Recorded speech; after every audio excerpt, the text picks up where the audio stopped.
Assalamualaikum warahmatullahi wabarakatuh. Hari ini kita akan berbicara tentang kelainan sistem pencernaan manusia. Oke teman-teman semua, masing-masing dari kita pasti pernah sakit perut ya, atau sebuah sakit yang itu berkaitan dengan sistem pencernaan. Nah, ada apa saja sih gitu ya? Ini akan kita bicarakan hari ini. Kenapa ini menjadi penting? Karena pengetahuan kita tentang kelainan pada sistem pencernaan itu akan bisa menghindarkan kita dari penyakit itu sendiri. Kenapa seperti itu? Karena begitu kita punya ilmunya, maka kita akan bisa waspada bagaimana agar kita tidak terkena penyakit tersebut. Oke, tanpa berlama-lama, kita mulai materi hari ini. Kelainan yang pertama adalah diare.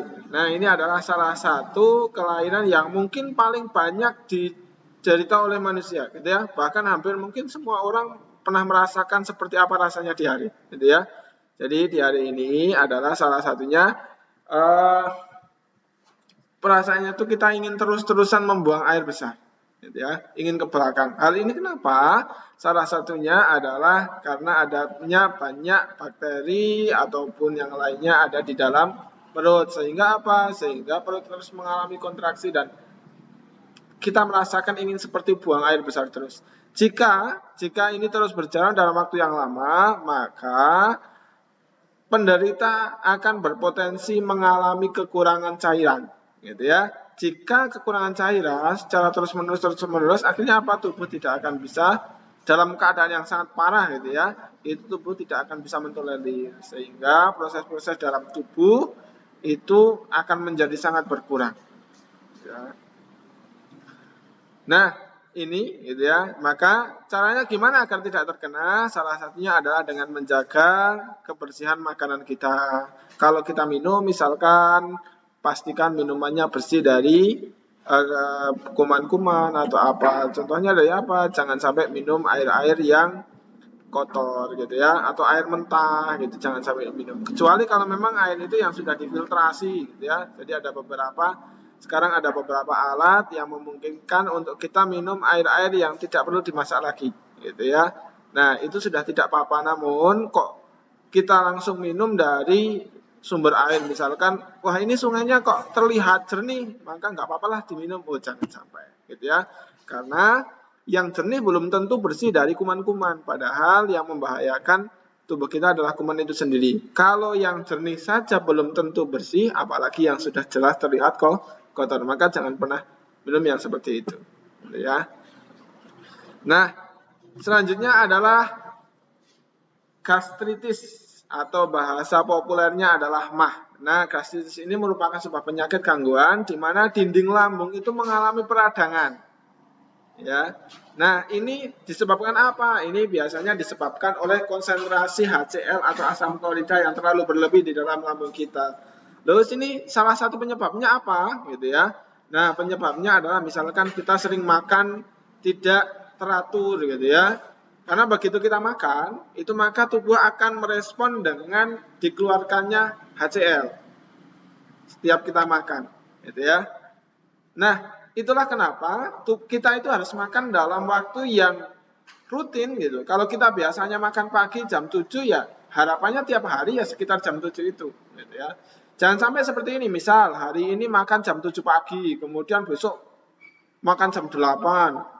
Besoknya lagi tiba-tiba jam 5 makan gitu ya, dan itu berjalan dalam waktu yang lama, maka lama-kelamaan gitu ya, sistem pengeluaran HCl ini akan tidak teratur. Bahkan cenderung HCl akan terus dikeluarkan terus. Nah, sampai pada satu titik di mana kandungan HCl di dalam tubuh itu atau di dalam lambung itu sudah terlalu banyak. Nah, saat itulah maka bisa jadi lambung kita mengalami peradangan gitu ya. Nah, ini salah satunya adalah sakitnya itu ya, itu di bagian sini kita agak mual-mual gimana gitu ya, kalau mau makan nggak enak. Ini adalah salah satu dari tanda-tanda kita mengalami MAH gitu ya, dan kebanyakan mungkin teman-teman sudah pernah mengalami gitu ya. Nah, maka ayo jaga makan makanan kita itu makan secara rutin gitu. Kalau sehari 3 kali, pagi jam 7-an sekitar jam 7, siang sekitar jam 12 sampai jam 1, kemudian sorenya itu sekitar jam 5 atau pada maghrib, ya maka dipertahankan siklus itu. Jangan sampai kita tidak teratur gitu ya, jam 10 makan gitu ya, jam 2 makan gitu. Kalau biasanya jam 10 ya sudah dibiasakan jam 10 terus untuk makan. Jangan sampai tidak teratur. Nah, dengan seperti itu insya Allah akan mengurangi penyebab kita mengalami gastritis atau mah ini. Gitu ya. Karena dalam keadaan yang lebih parah, ini akan sangat membahayakan. Nanti akan kita bicarakan selanjutnya. Nah, contohnya gejalanya adalah kita mengalami nyeri gitu ya.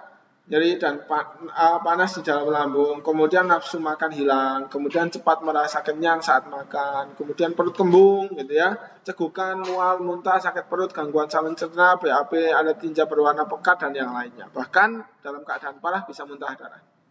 Ya, penyebabnya adalah karena infeksi bakteri. Kemudian tadi ya, jadi begitu lambungnya sudah mengalami peradangan, bakteri akan sangat mudah sekali untuk masuk. Ya. Jadi kalau teman-teman silahkan nanti kapan-kapan dipelajari tentang lapisan penyusun kulit lambung. Nah, lapisan yang paling dalam ini adalah yang melindungi lambung dari bakteri dan yang lainnya.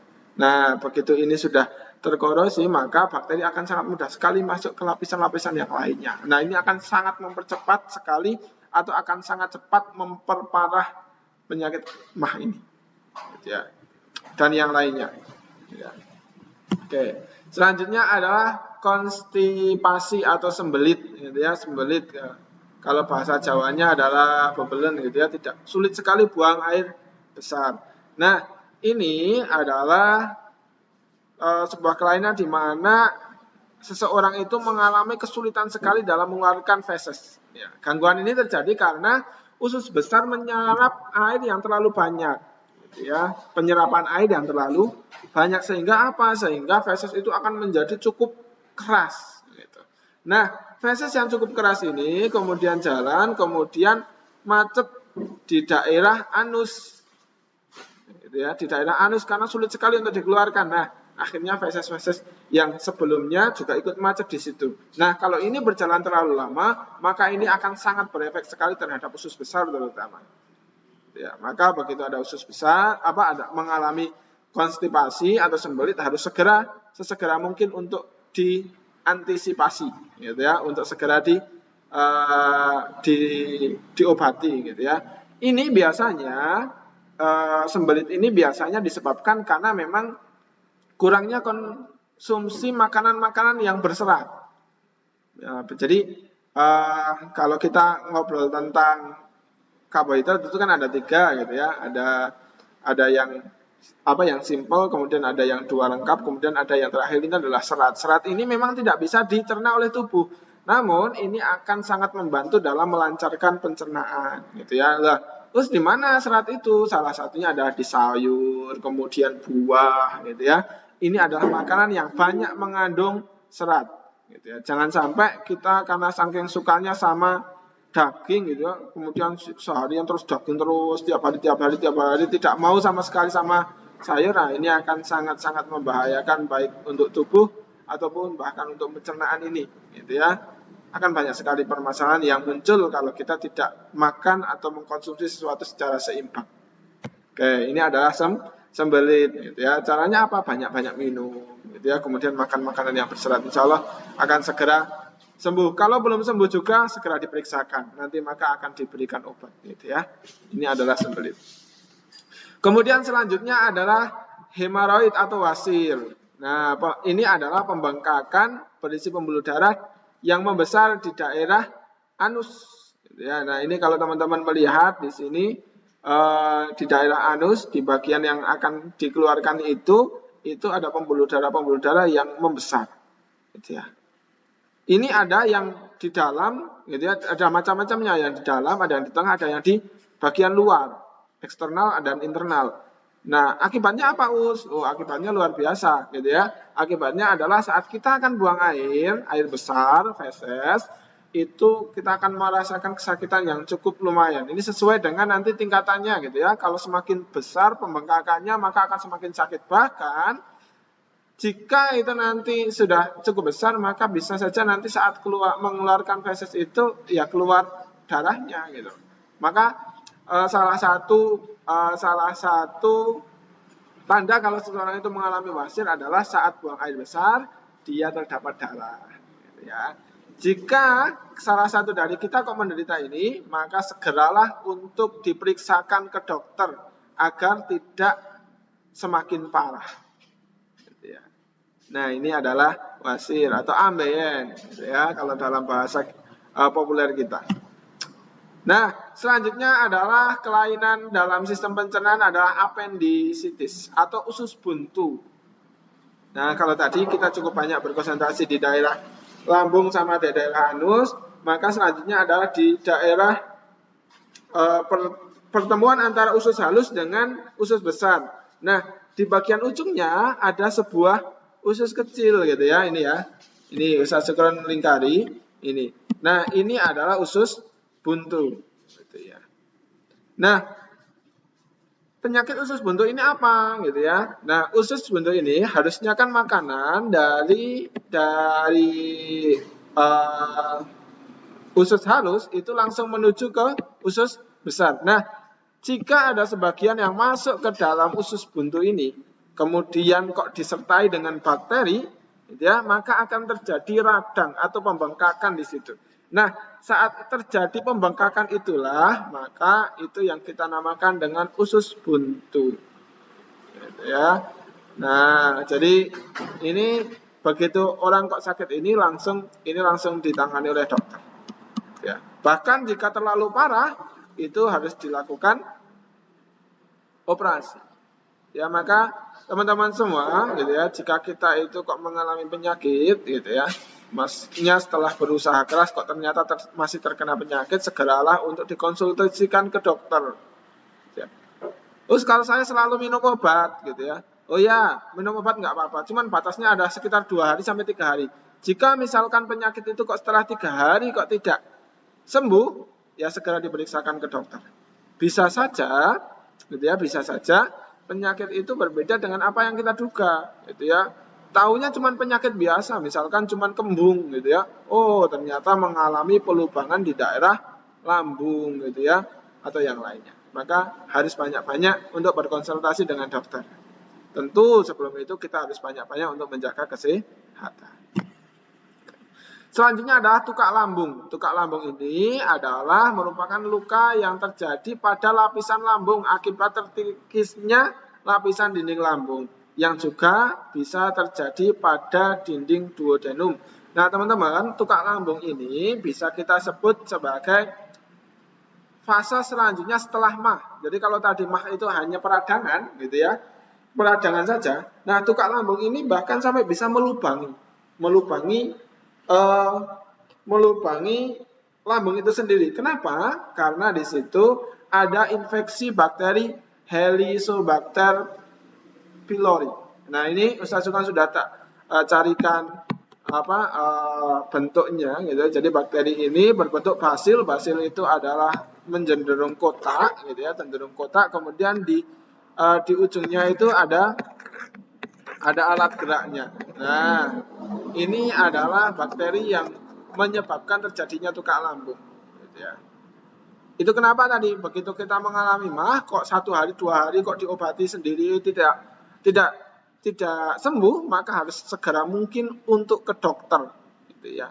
Karena jika sampai ini terlambat, kemudian sampai terjadi kebocoran di lambung itu sendiri, maka pengobatannya akan jauh lebih kompleks dan lebih mahal gitu ya. Ustaz lebih sakit enggak? Oh, jelas lebih sakit ya. Nah, maka ini harus dipastikan gitu ya. Jangan sampai berkepanjangan gitu. Kemudian yang selanjutnya adalah cacingan. Nah, ini mungkin hampir setiap anak gitu ya. Setiap anak pernah mengalami cacingan ini gitu ya. Terutama anak-anak zaman dulu. Gitu ya, kalau anak-anak sekarang mungkin yang tidak pernah main ke sawah, nggak pernah main, bahkan kena tanah saja nggak pernah, itu mungkin agak bisa terhindar. Namun ini tidak menjadi jaminan juga, gitu ya. Karena apa? Karena cacing ini memang telurnya sangat luar biasa kecil sekali, gitu ya, bahkan sampai tidak terdeteksi, gitu ya. Bisa saja, gitu ya, dari sayuran yang kita makan, dari daging yang dicuci tidak terlalu bersih, gitu ya. Cacingan ini belum tentu cacingan yang biasa, gitu ya. Bahkan cacing-cacing yang mengerikan bisa masuk. Contoh, masuknya cacing pita, gitu ya, atau cacing-cacing yang lain yang bahkan bisa menembus daging. Nah, ini makanya kita harus menjaga kebersihan, terutama ada apa yang kita makan, gitu ya. Ustadz, itu kok orang Jepang makan makanan mentah kok sehat-sehat saja, gitu ya. Oh, ini beda. Di Jepang itu makanan-makanan yang mentah itu sudah mengalami quality control yang luar biasa. Gitu. Jadi sudah dibersihkan dan yang lain. Walaupun, gitu ya, Jepang termasuk dalam negara penderita cacingan yang terbanyak. Kenapa? Karena memang sushi itu sendiri. Bahkan setelah dibersihkan, setelah dikasih sinar ultraviolet dan yang lainnya, ternyata masih bisa saja tersimpan cacing di dalam daging yang mentah. Memang paling aman adalah makan makanan yang sudah dimasak. Gitu ya, terutama ada direbus. Ini adalah paling sehat untuk dimakan. Gitu ya. Nah, kemudian yang terakhir adalah gizi buruk. Nah, gizi buruk untuk malnutrisi ini bisa saja karena makanan yang masuk itu nutrisinya kurang atau memang ada masalah di situ. Gitu ya. Salah satunya adalah cacing itu sendiri karena cacing itu bisa saja menyedot makanan yang masuk. Ini orang makannya banyak kok masih aja kurus. Oh, ternyata bisa saja cacingan gitu ya.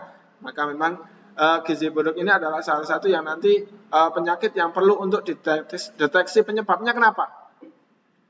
Apakah karena memang tidak adanya nutrisi yang masuk atau memang karena ketidaknormalan dari sistem pencernaan itu sendiri atau bahkan penyebab-penyebab yang lainnya. Kemudian keracunan. Nah, keracunan ini adalah karena masuknya salah konsumsi, gitu ya. Hal-hal yang tidak seharusnya masuk ke dalam tubuh malah masuk. Nah, ini keracunan. Maka hati-hati terutama adalah saat teman-teman membeli makanan-makanan murah di samping jalan. Ini cukup harus hati-hati, gitu ya. Harus dipilih betul yang itu tidak beracun. Ciri-cirinya apa Ustaz? Contohnya adalah ciri-cirinya dia tidak mempunyai warna yang terlalu mencolok sekali gitu ya. Kalau terlalu mencolok, warnanya merah merona gitu ya. Ini malah bahkan disinyalir ini ada zat-zat yang tidak seharusnya ada di situ. Contoh pewarna tekstil dan yang lain. Kemudian pilihlah makanan yang rasanya itu tidak terlalu tajam. Kok bakso murah cuma 3.000 tapi rasanya tajam sekali. Wah, ini bisa saja ini ada zat-zat yang lain yang tidak seharusnya masuk ke tubuh kita. Paling bagus adalah kurangilah jajan.